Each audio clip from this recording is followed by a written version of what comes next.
수요 예배 함께 드리시는 우리 승리교회 성도님 모두를 주님의 이름으로 축복하고 사랑합니다. 비대면 예배로 드리게 되지만 하나님의 갑절의 은혜가 있을 줄 믿습니다.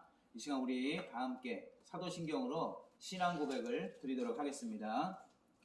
나는 전능하신 아버지 하나님 천지의 창조주를 믿습니다. 나는 그의 유일하신 아들 우리 주 예수 그리스도를 믿습니다. 그는 성령으로 잉태되어 동정녀 마리아에게서 나시고 본디오 빌라도에게 고난을 받아 십자가에 못 박혀 죽으시고 장사된 지 사흘 만에 죽은 자 가운데서 다시 살아나셨으며 하늘에 오르시어 전능하신 아버지 하나님 우편에 앉아 계시다가 거기로부터 살아있는 자와 죽은 자를 심판하러 오십니다. 나는 성령을 믿으며 거룩한 공교회와 성도의 교제와 죄를 용서받는 것과 몸의 부활과 영생을 믿습니다. 아멘. 우리 다 같이 찬송가 91장 찬송하겠습니다.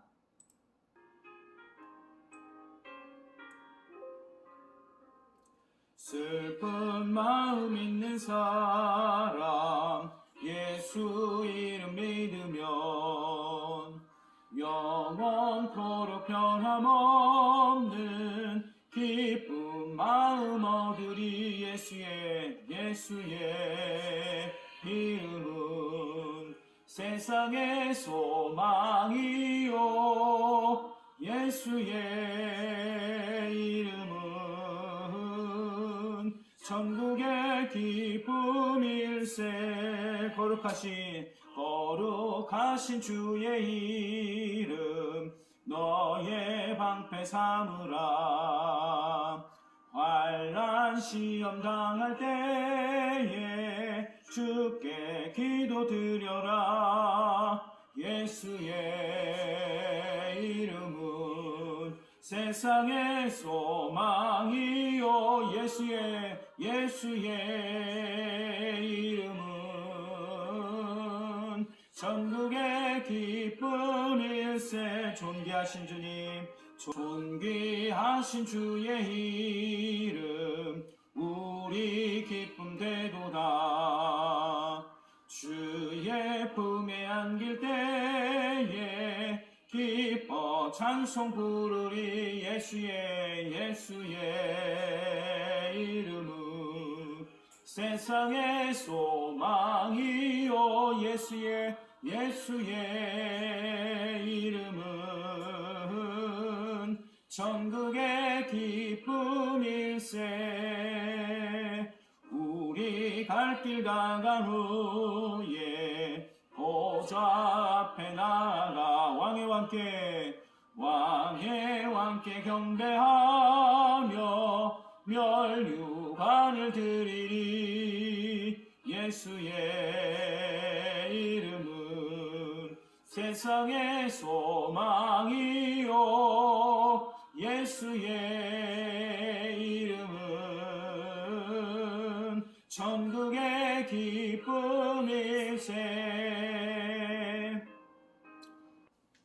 수요일 저녁 우리에게 주신 하나님 말씀은 사도행전 6장 8절에서 15절에 있는 말씀입니다. 사도행전 6장 8절에서 15절에 있는 말씀 제가 봉독해 올리겠습니다.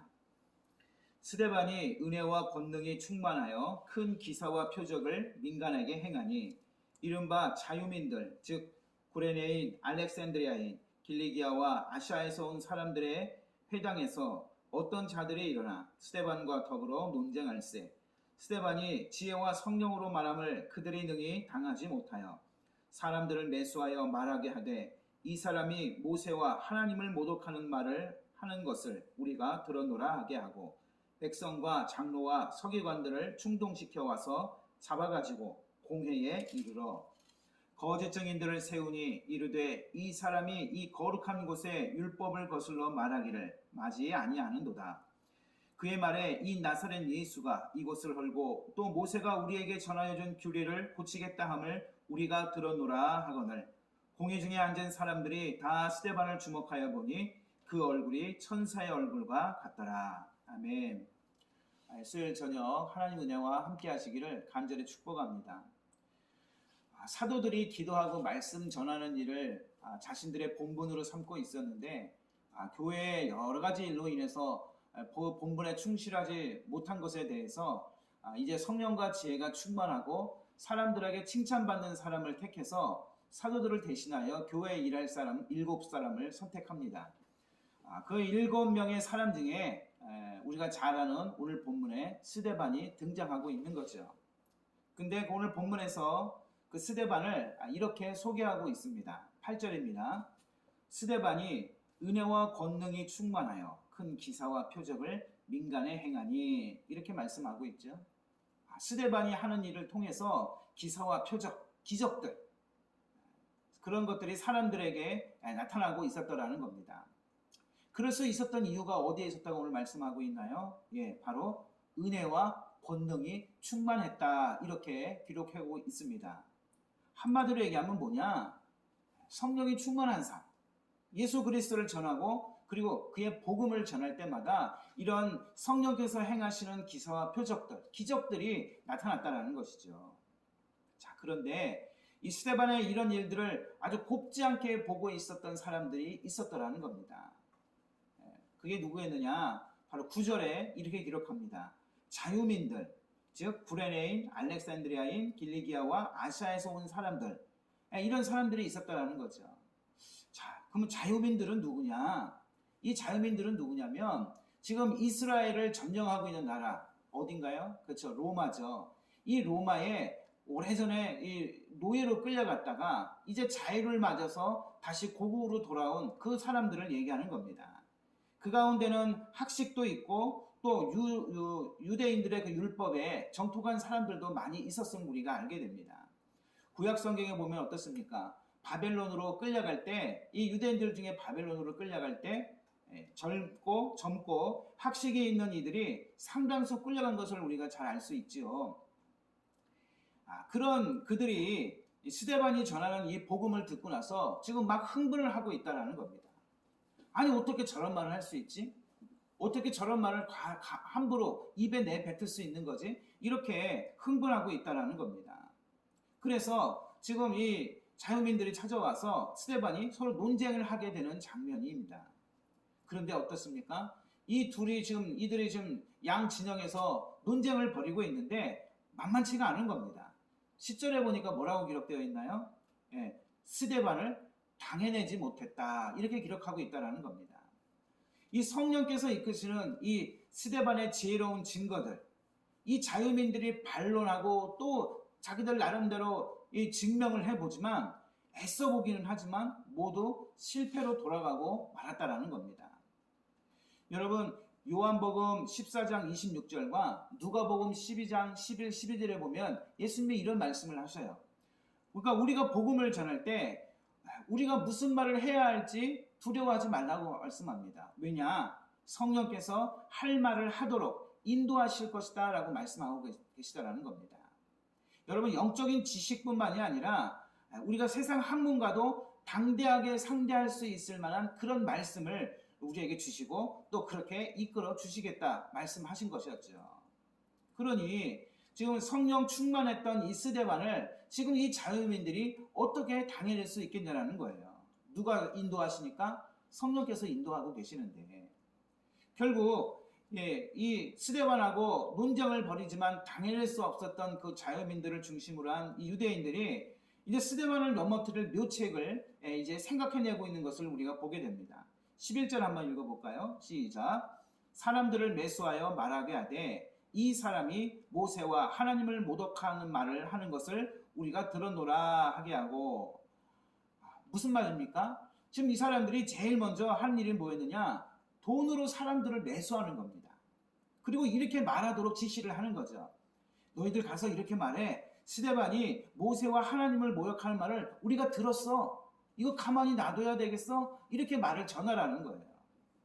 이 말들이 사람들에게 퍼져나가기 시작했고 어디까지 번져나갔느냐? 그 지역의 장로들과 서기관들에게까지 이 말이 막 퍼져나간 겁니다. 그러니까 이 말을 들은 이 종교 지도자들의 마음이 얼마나 충동질을 했겠어요. 그리고 이 스데반을 배판장에 세우려고 그 스데반을 잡아다가 이젠 공회에 올리는 것을 우리가 보게 되는 겁니다. 12절에 그렇게 기록되어 있었습니다. 과연 뭐라고 말했을까요? 이 돈으로 매수된 사람들이 과연 그곳에 나가서 뭐라고 했을까? 뻔한 거죠. 이미 이런 일은 예수님 당시에도 있었더라는 거죠. 예수님께서 말씀을 가르치시고 이 병자들을 고치실 때마다 주변에 항상 이 종교 지도자들이 그 예수님을 모함할 때마다 자주 쓰던 말이 있었죠. 그게 뭔가요? 하나님을 모욕했다라는 겁니다. 신성 모독했다라는 거죠. 하나님을 모독했다라는 거는 뭐 별 이유가 없는 겁니다. 그냥 공회에 끌려가면 바로 그냥 둘 수 없는 거죠. 이미 돈을 주고 매수한 사람이 있었으니까 당연히 이런 거짓 증언을 할 것을 거짓 증언을 한다는 것은 눈에 불보듯 뻔하다는 사실입니다. 공회에 와서도 똑같이 말합니다. 13절 읽어보겠습니다.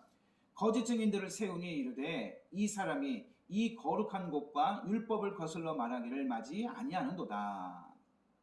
여러분, 거짓 증언은 오늘날로 얘기하면 뭡니까? 위증죄입니다.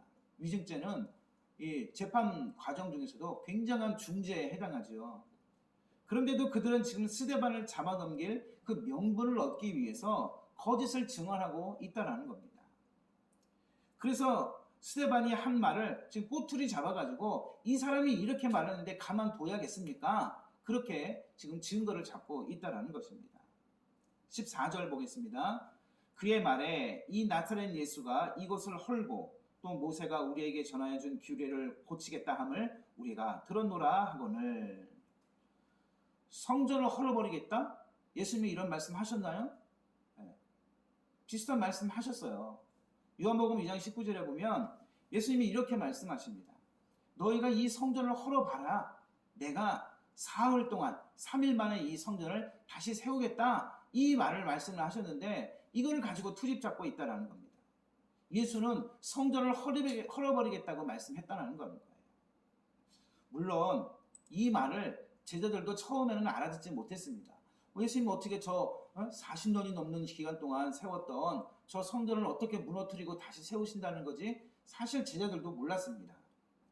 어쩌면 회당에 있는 이 사람들이 이 말을 이해 못했다는 것도 이상한 것도 아닌 거죠. 하지만 제자들은 언제 깨닫습니까? 요한복음 2장 22절에 보니까 예수께서 부활하신 후에야 예수님이 성전을 헐고 다시 3일 만에 짓겠다고 쓴 그 말씀이 바로 당신의 부활하심을 염두에 두고 했다라는 것을 제자들은 그때서야 깨달았다는 것을 우리에게 기록합니다. 어쨌든 이 거짓 증인들은 예수가 성전을 헌다라고 말했다고 하는 것뿐만 아니라 모세가 전해준 율법을 고치겠다고 다 들었다라는 거예요. 사실 예수님은 율법을 고치셨나요? 아니요. 고치시지 않았습니다. 율법을 폐하실 의도가 없다고 분명히 말씀하셨어요. 어디서 그랬느냐? 요한복음 5장 17절. 내가 율법이나 선지자를 폐하러 온 줄로 생각하지 말라. 폐하러 온 것이 아니요. 뭐하러 오셨다? 완전하게 하려고 왔다라고 말씀하고 계십니다. 이건 예수님이 예를 들어서도 말씀을 하셨어요. 여러분, 살인이라는 거 있죠. 살인은 뭡니까? 여러분, 상대방을 죽이지 않았다고 과연 내가 살인 안 했다고 말할 수 있을까요? 간음은 뭡니까? 다른 배우자나 연인과 몸을 섞지 않았다고 해서 과연 내가 간음을 하지 않았다고 할 수 있을까요? 문자로 된 율법으로 하자면 살인, 간음 그거 안 한 겁니다. 왜냐? 행동으로 옮기지 않았기 때문이라는 거죠. 그러나 주님은 뭐라고 말씀하십니까? 만일 마음으로부터 상대방을 저주하거나 욕했다면 그게 바로 살인이다. 이 성을 바라보면서 마음으로 음흉한 마음을 가졌다면 그건 바로 이미 간음한 것이다 라고 말씀을 하셨다라는 겁니다. 행동으로 옮기지 않았다고 해도 마음으로 이미 범죄했다라는 거예요. 마음으로 이미 율법을 어겼다라는 겁니다. 그럼 어떻습니까? 이렇게 본다면 과연 범죄하는 사람이 있을까요? 난 율법을 어기지 않았다라고 말할 수 있는 사람이 있을까요? 행동이 아니라 마음으로까지 율법이 정하는 이 테두리라고 한다면 행동만으로도 율법을 다 지키는 것이 불가능한데 마음으로까지 확대한다면 어떻게 되겠냐라는 거죠. 예수님의 말씀을 정리해보자면 한마디로 이겁니다. 율법의 본래의 의미대로 인간은 율법을 지킬 수 없는 죄인임을 깨닫게 하기 위함이시다라는 것을 말씀하시고 계시다라는 거예요. 예수님을 율법을 더 완전하게 하시기 위함임을 바로 이런 방법을 통해서 말씀하셨다라는 것입니다. 율법을 고치셨나요? 아니요, 고치신 게 아닙니다. 심지어 십자가의 죽으심으로 우리의 죄를 사하심을 통해서 그 죽음으로써 율법을 완성하셨다라고 말씀하고 계십니다. 하지만 유도 종교 지도자들에게는 이 예수님의 말씀을 깨달을 만한 영적인 안목, 영적인 지식, 영적 지혜가 없었다라는 것이죠. 단지 문자로 쓰여진 하나님 말씀 한 글자 한 글자에 대한 그거를 어기냐 어기지 않느냐, 그걸 어기면 불경스러운 거다, 그렇게만 생각하고 있었지, 성전을 헐고 율법을 고쳤다는 이 거짓 증언을 들은 공예 지도자들은 그걸 전혀 깨닫지 못하고 있으니까 스데반이 그 복음을 증거하는 이야기를 듣고 나서는 그 스데반을 고발할 수밖에 없었다라는 것이죠. 자, 그러면 이제 스데반의 반응이 이제 우린 궁금합니다. 이런 모함을 받고 누명을 쓰고 있는 스데반의 반응은 어떨까요? 재판에서 누명을 쓰고 감옥에 들어갔던 이들의 말을 들어보면 어떤 마음을 얘기합니까? 죽고 싶은 심정이었다라는 겁니다. 난 그러한 일을 전혀 하지도 않았는데 내가 왜 들어와서 이 십수년간, 많게는 수십 년간 내가 감옥에서 있어야 하는가? 그런 어떤 침통한 마음을 가지고 있다라는 거죠. 얼마 전에 화성 연쇄 살인 사건 진범이 잡혔지요. 그 진범의 누명을 써가지고 한 시민이 수십 년간 감옥에 있다 나오지 않았습니까? 얼마나 괴로웠겠습니까? 누명을 쓰고 있는 그 마음이 얼마나 분통이 터졌겠냐라는 거예요. 여러분, 그런데 스데반은 전혀 그런 기색을 보이지 않았음을 우리에게 말씀합니다. 15절을 읽어보겠습니다. 공회 중에 앉은 사람들이 다 스데반을 주목하여 보니 그 얼굴이 천사의 얼굴과 같았더라. 아무리 모함을 하고 아무리 짓밟아 보려고 해도 전혀 흔들림이 없는 이 스데반의 모습을 우리에게 보여주고 있습니다. 거짓말을 했나요? 아니죠. 거짓말을 하지 않았으니까 당당했습니다. 오히려 주님을 증거하고 있으니 담대할 수도 있었다는 것이죠. 또 하나님께서 함께 하시니까 은혜가 충만했죠. 성령의 이 충만함이 그대로 그의 얼굴에 나타났다는 겁니다. 가만히 생각해 보면 여러분, 스데반은 12제자도 아니었어요. 소위 말하는 사도가 아니었다라는 겁니다. 그러나 그가 그를 통해 나타난 행적들은 어떻습니까? 오히려 사도들에게서 사도들보다 더 나은 모습과 같은 그런 모습을 보이죠. 사도들에게서 볼 수 없었던 기사와 표적이 나타납니다. 복음을 전하고 병자들이 낫는 기적이 이 사람들에게 나타나고 있는 것을 우리에게 기록해 줍니다. 그의 얼굴은 어떤 상황과는 상관없이 그의 얼굴은 항상 천사와 같았다고 말씀합니다. 출애굽기 34장에서 모세가 시내산에 올라가서 하나님을 만난 후에 두 번째로 십계명판을 가지고 내려오죠. 그때 사람들이 이 모세의 얼굴을 보았을 때 뭐라고 기록되어 있느냐? 그의 얼굴에서 광채가 났다라고 기록을 하고 있습니다. 하나님과 가장 가까이에서 가장 친밀한 관계에 있었던 이 모세에게로부터 광채, 천사의 얼굴을 볼 수 있었음을 우리에게 보여주고 있다는 것입니다. 그런데 오늘 스데반의 얼굴이 바로 그렇게 빛나고 있었습니다. 그만큼 성령 충만했다는 것을 알 수 있습니다. 하나님의 임재, 그 하나님의 이끄심에 충만해지니까 하나님께서 친히 그를 통해서 당신이 하시는 일을 드러내시니까 어떻게 보면 사도들보다 더 사도적인 모습을 우리에게 보여주고 있는 그의 얼굴에서 바로 천사의 얼굴과 같은 모습을 볼 수 있었더라고 말씀합니다. 여러분, 그가 한 모든 일들은 성령께서 행하신 일이었습니다. 성령님은 사도들만의 어떤 특정인들만의 성령님이 아니십니다. 그들만을 위해서 일하시는 분이 아니시라는 거죠. 성령 충만한 사람, 하나님께 이끌리고 예수님의 말씀과 사랑에 붙들리고 또 성령께서 일하시는 대로 순종하며 복음을 전하는 그가 바로 사도요 제자라고 할 수 있는 겁니다.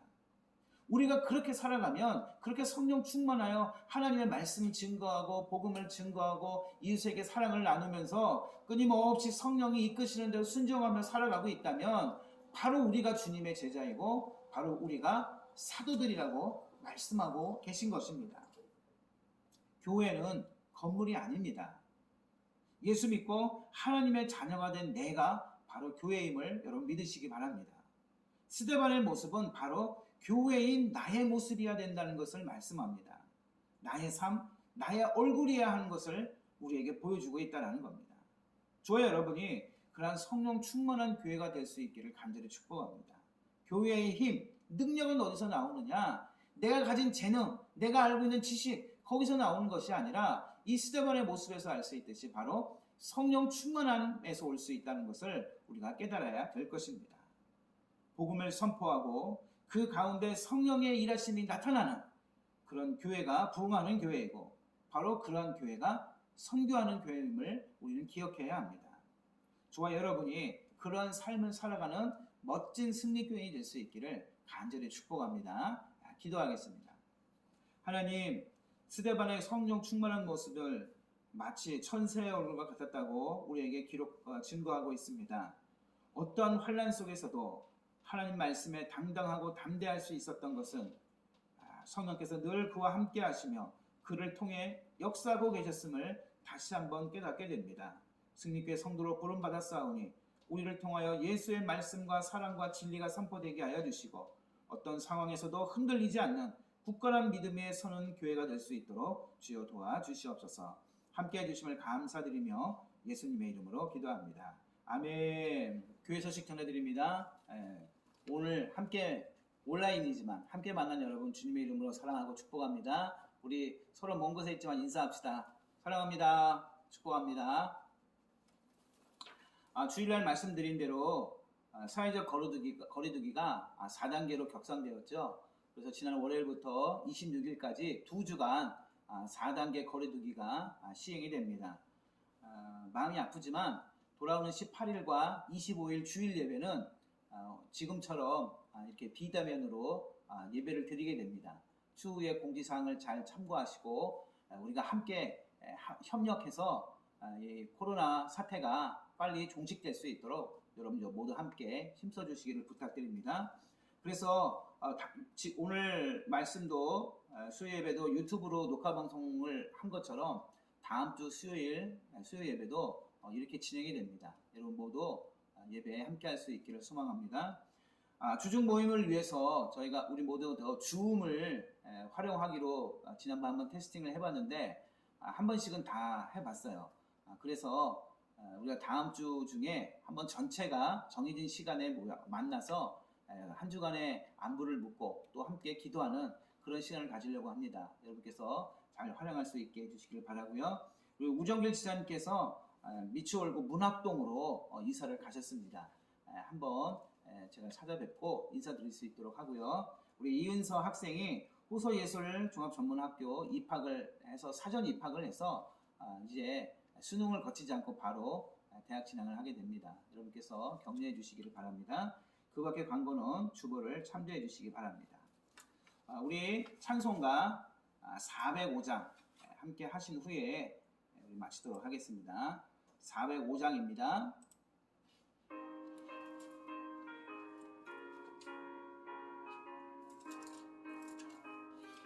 찬송합니다. 주의 친절한 팔에 안기세 우리 마음이 평안하리니 항상 기쁘고 복이 되겠네 영원하신 팔에 안기세 주의 팔에 그 크신 팔에 안기세 주의 팔에 영원하신 팔에 안기세 2절까지 합니다. 날이 갈수록 주의 사랑이 두루 광명하게 비치고 천성 가는 길 편히 가리니 영원하신 팔에 안기 주의